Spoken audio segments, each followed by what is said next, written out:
Hello and welcome to another episode of Despite the Challenges, a show where we showcase amazing individuals who, despite their impeding circumstances or challenges in life, they not only turn the life around for themselves, but they go out in community doing amazing things. Today, I have special guests in my studio. You would hear a whole lot of the history of their infantry and the challenges that they have overcome, and a little known about them in a community. So I welcome today Commander of Northeast Chapter, Mr. Peter Walker, and past National Commander James Thompson. Thank you. Welcome to Despite the Challenges. Thank you. First of all, I want to thank you on behalf of my staff and studio and general community. Thank you for your service. You're more than welcome. All right, so tell us a little bit about yourself and the history of Buffalo Soldiers. Well, a little bit about myself. I was born in Jacksonville, Florida. I graduated from high school. I came into the service 10 June of 1950. Okay. And I served until 31 October of 1976. Of that 26, I've spent over 18 and a half years overseas. 18 and a half And I years retired overseas. at the highest enlisted grade, Command Sergeant Major, E9. All right, okay. And what were the most amazing experiences or challenging experiences your 18 years overseas? I got a chance to travel quite a bit, meet people, learn their customs, their traditions, and I found that this draws you closer to the native of that countries or the people from that country. It expands your right. perspective on That learning. you show an interest in their customs and special traditions, especially in Europe. They still maintain a lot of customs and traditions. And these assignments overseas were peacetime assignments? Was it what? Peacetime? Yes, or, okay. yes, those are peacetime. Okay. Far East was conflict, combat. Okay. So tell us a little bit About the combat where you were involved out in the combat zone, what your roles were. Okay, you're talking about personal. Okay, Korea, I came in 2 weeks before Korea started in 50. However, I did not go to Korea. I went to Vietnam. Okay. And I went there in 68 and 69. Experience in combat is something that changes you. You're not the same individual when you get there when you leave. Okay. It leaves quite a bit of things on you. I have been in the PTSD program, post-traumatic stress disorder, for the past 12 years. I'm still in the program. PTSD cannot be cured. We're taught a 12-step program, and it teaches you how to cope with the issues that you have. The worst thing one of the worst things in Vietnam was the spraying of the defoliant Agent Orange. That, the National Medical Science, I think it is, it came up with quite a few cancers that's related to Agent Orange. It will be in the next 7 generations ahead of us. That would That be passed on. it will still be active. Okay. That is Yes. very dangerous. And children being born now of veterans who have been exposed to Agent Orange are having medical problems. Okay. Okay. Before we move on to the Buffalo Soldiers history, Mr. Thompson, tell us a little bit about yourself. Introduce to your audience and tell us a little bit about yourself. Yeah. As you know, I'm James Thompson. Yes, sir. I was born and raised in Brooklyn, New York. Okay. I went to boys' high school in Brooklyn. And the 9th of February, 1948, I went in the military. I took my basic right here at Fort Dix, New Jersey. Okay. And you know, it's weird because I'm from Brooklyn, and I never ran into prejudice until I come in the military at Fort Dix. They separated us at that time because there was a couple of fellas from school with that we went in the military together. They was white fellas, Italian, and we get to Fort Dix, and I didn't seen them since. They separated us. That's the first time I ever ran into prejudice. And when was that? 1948. 1948. 1948 at Fort Dix. Okay. So just around the Second World War. Right, after. Right. After The Second World War, you know. And I went into the military then, and our story coming up is fighting on two fronts. And people want to know, what are you talking about, fighting on two fronts? Tell us.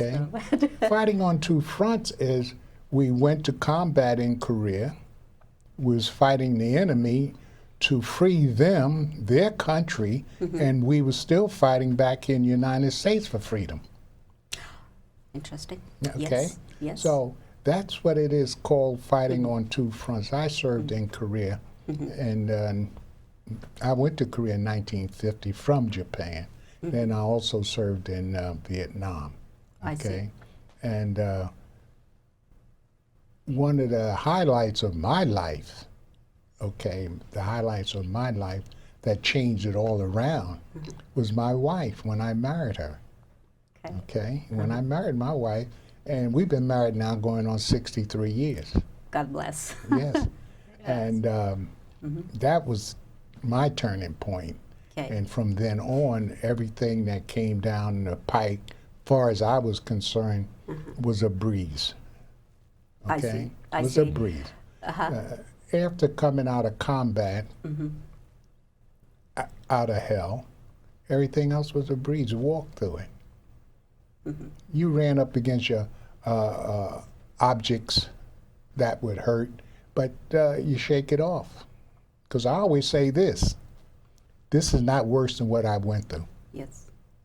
So that's how I got through. We civilians probably would not ever be able to relate to that personal first-hand experience that soldiers have, and especially in combat. I have people, family members who have been in service and still are, but fortunately in peacetime, you know, we can hear the stories, but it's never the same that what you have experienced firsthand. But like you say, the civilians do not understand the flag. They don't. They don't appreciate the flag. I'm talking about your civilians that haven't served a day in the military, don't know nothing about the military. They don't understand it. When you in combat or you out on destroy mission or you're holding your position before it get overrun and you go back to base camp, the first thing you see is the flag. That's the first thing you see when you come back is your flag. That and you're becomes so happy part to of see your it. being. Yes. It is, you know? Yes. And to hear some people want to tear it up and burn it up and there's no law against it, this is wrong. This is wrong, you know? Now, I always say this, and I don't care. I say this. All kids coming out of high school, before they go to college, have them do 2 years in the military. Yes. Have them to do 2 years in the military, okay? And once they finish that 2 years, their obligation, they can either go to college or stay in, okay? That's what, let them learn something. Let them learn discipline. I think the key point here, what you say and I hear, is the discipline and be grateful for what they have. Yes, Right. that's right. Well taken. See, Point I've well taken taken. basic the same place that Jim taken at Fort Dix.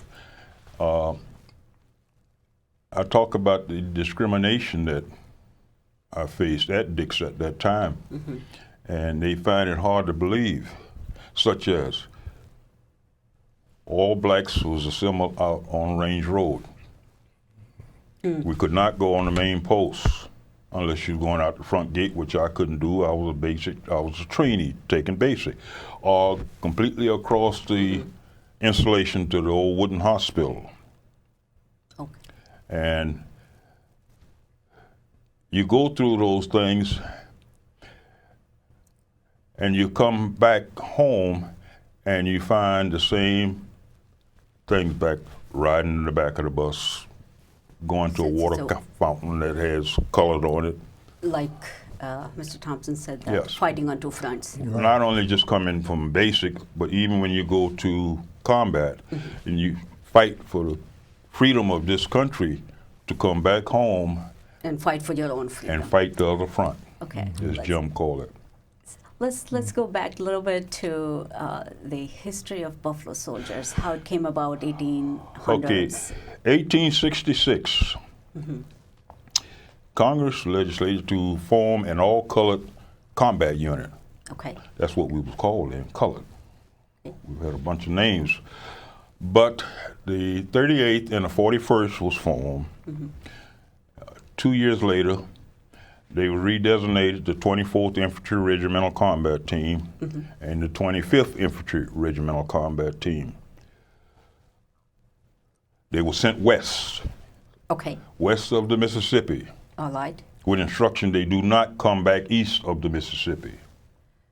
Now- With the instructions of do not come back. Well- Was there a Those who came into the 24th and the 25th, okay? they was free slaves, blacks who have fought in the military during the Civil War, Okay. and we had blacks fighting on the Confederate side and the Union side. Okay, but they was all black, and they were sent west. Okay.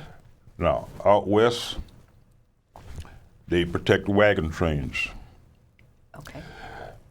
They fought Indians. They built forts. It's kind of hard to think about it, but here you are, you're guarding this wagon train, people who don't like you, but you got to look after their welfare, Yes. Yes. okay? So that's a separate kind of internal Yes, battle. you still have a job to do, Yes. even in the military. Yes. But they built forts and they went to Mexico for Pancho Villa. They also went out of the country to the Luzon, Philippines, Okay. insurrection. That was back in 1800s. Say again? When was Yeah. it? Yes. 1800s. Yes. Late 1800s. Okay. Uh, So we hardly, I mean, there's a little known about your infantry going to overseas at Yeah. that time. Now, still back prior to World War I, they went to Puerto Rico, or Cuba, excuse me, Cuba, Okay. and the charge of San Juan Hill by the 24th, and this is our regimental crest, the blockhouse. The blockhouse. Okay. However, Teddy Roosevelt and the Rough Riders was given the credit. Okay. Yes. Well, that number one, the San Juan Hill was not their objective. They had another objective, but they gave the credit to Teddy Roosevelt, who later became the president of this country. Okay. He and the Rough Riders was pinned down. They couldn't advance. One of the schools that I have spoken to, and I mentioned that, and when I came outside the classroom, one of the teachers said, Sergeant Major, history has been corrected. I said, oh, what part? He said, well, Teddy Roosevelt they have taken the credit away from President Teddy Roosevelt and given it to the 24th, who really did the job. Wow. I said, well, that's good, but however, I haven't read that correction yet. Okay. Coming on down to... Give them the name, how they got the name Buffalo Soldier. Yes, yeah, I'm coming down to the... That's quite all. Okay. Yes, no, I How also- did we get the name Buffalo Soldiers? That's when you were fighting with the Native When you was American fighting the tribes. Indians. Now, we had the 9th Cavalry and the 10th Cavalry. 9th and 10th. The Native Americans have a lot of pride in the bison. They use it for food, clothing, And spirits. and they spiritually had and- respect Yes. for their tenacious fighting. If you can imagine fighting a buffalo or chasing a buffalo on the back of a horse and shooting him, killing it with an arrow, bow and arrow. Well, the Comanche was faced the 10th Cavalry Division, 10th Cavalry Regiment. Ah, okay. Okay, who were tenacious fighters. And I don't have that much hair up there now. But one of the things, the reason they was nicknamed Buffalo Soldiers was the tight curls in our hair remind Okay. of the bison or up near their shoulders. I see. Okay. Plus, the 10th Cav they found to be tenacious fighters. So it was a very honorable And way they to nickname are the one who gave us the nickname Buffalo Soldiers. Buffalo Soldiers. And that stays with you. And that has stayed with us. And we Okay. have been proud to be called Buffalo Soldiers. We're proud of you. And any unit that was all black was called Buffaloes. I see. Now, even though Congress was to organize a colored combat unit, well, whatever support you were in, engineers or whatever, cooks, he was a Buffalo So Soldiers. they were Buffalo Soldiers. So regardless of the placement, Yes. but all African American Right. soldiers were. They was a Buffalo Okay. Soldier. All right. Tell us something of your personal experiences during combat or elsewhere. That stories of inspiration that you, as you have, both gentlemen have mentioned, fighting on two fronts. And Okay, give you a good example, World War I. The Caucasians always believed that blacks could not fight, okay. okay? So, blacks did go to Europe for World War I. My grandfather was a World War I veteran, and he brought back souvenirs from Europe. However, the blacks did not fight alongside of the American white. They went to France. They put on the French uniform. They fought under the French.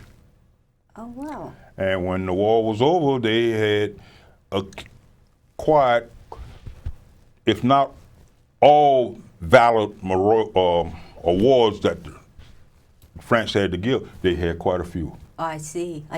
Okay. So, in other words, being American soldiers were fighting in French uniforms. In fact, the truth is, the only conflict or war that this country has ever fought where all members of the service could be right side by side fighting was Vietnam. I see. Okay. Okay. So that was the difference of 20-some years. That's right. Okay. So coming down to World War II, in Europe we had the 9th Cav, the 10th Cav, the 92nd Infantry Division, which was black, and the 93rd Infantry Division, which was black.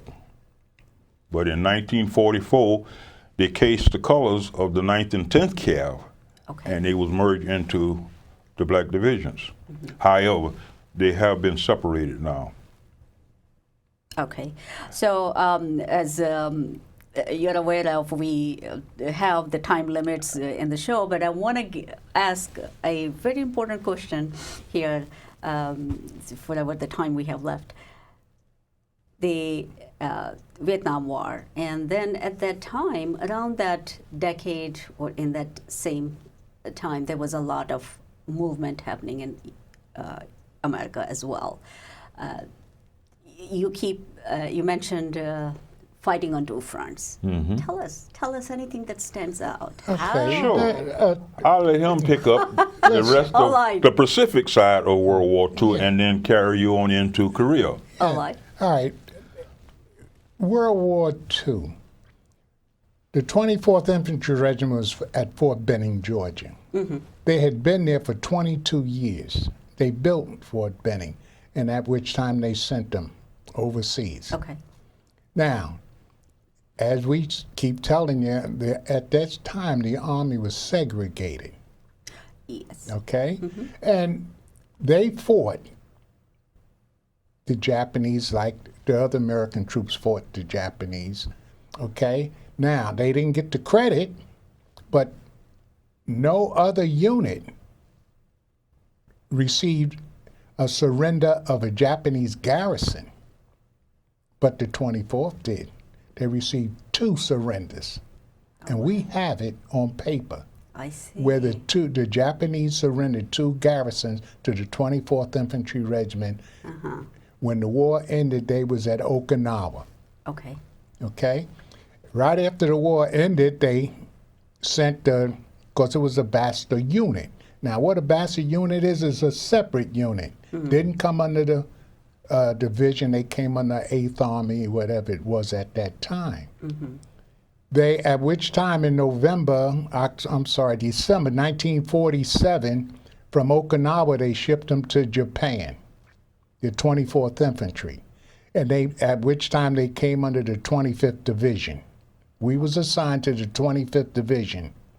Okay, I joined them in Japan. Okay, and make a long story short, the Korean War broke out in 1950. Now I want you to listen to something I'm going to tell you. Please. The Army was still segregated, right? Yes. 1950, the Korean War broke out. In June of 1950, the 24th Division, 24th Division sent a unit over to Korea, which was called Operation Smith. Operation Smith, okay. They sent them to Korea. Okay. Now, it came down and a lot of, the 24th Regiment, the colored boys, they didn't fight. They ran. They threw their weapons down. We wasn't in any country. Okay? We are the 24th Infantry Regiment. There was a 24th Division that went in way before we did.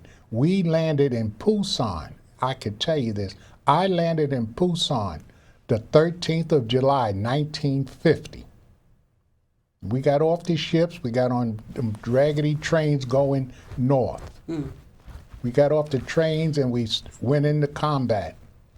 We retook a town called Yushan. Okay.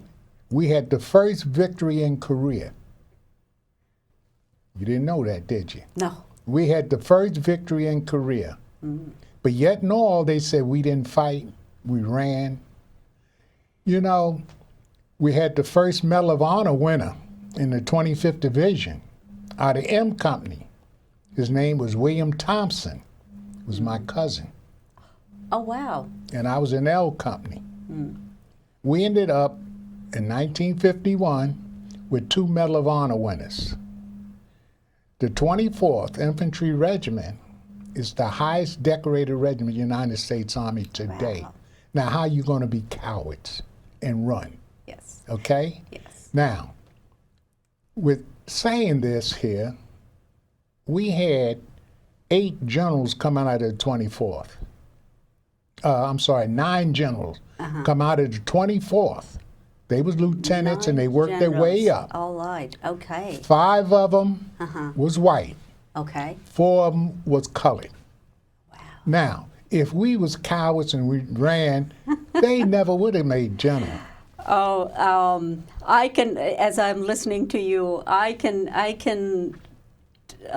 recall many incidents that over the years that I have read in history, and then we always have, no, this is not the fact. Right. Right. Okay. So, Yes. yes, Yeah, but and- I do really appreciate you, you know, But one telling other us. thing I want to tell you, right? Uh-huh. I ran into a Sergeant Ferry out at Fort Dix, Mm-hmm. and we shook hands and we spoke, and he started laughing. Uh-huh. And I says, okay, what's going on? Uh-huh. He said, you guys got blamed for what we did. Uh-huh. He was in the 24th Division. I see. See? So we knew it, and it took time for people to correct it. To correct it. Very slow. Very slow. You have the pride in your heart. Oh, we know.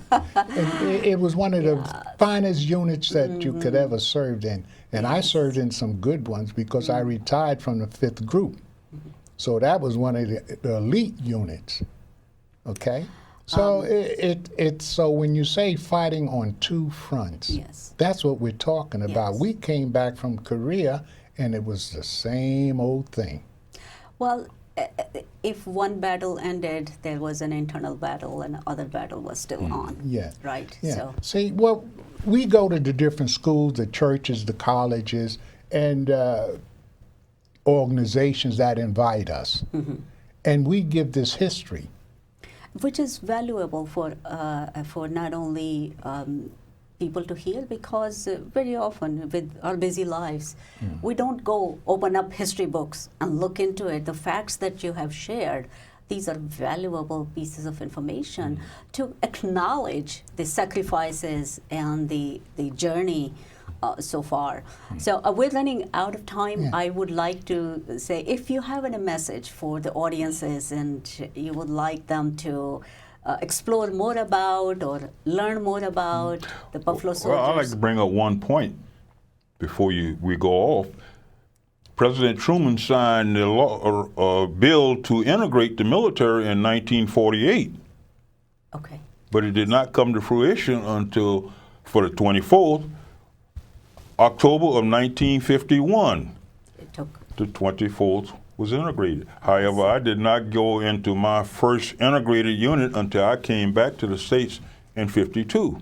Okay. All right. Now, what Oh, yeah. what Sergeant Major Walker is saying is true. They deactivated us in 1951, October, in Korea. They replaced us with the 14th Infantry. Okay? Uh-huh. In the Tropical Lightning book, yearbook they put out, they left out the 24th Infantry and put in the 14th. I have the letter right there that I wrote to the division, reminding them. They said it was an error. And I says, out of sight, out of mind. It was an error. Okay, so different things for people. Don't listen to everybody. Everybody. Look it up. Perhaps, you're most welcome to come back to our show. Okay. We'd be more than pleased to come More back. than gracious. All right. There's a lot of history still to I be am told. sure Right. there's a whole lot more that we Yes. were able to cover today. Right. Yes. All right. But thank you. And for our viewers, this was another episode of Despite the Challenges. I'm host Ritu Chopra. Until next time.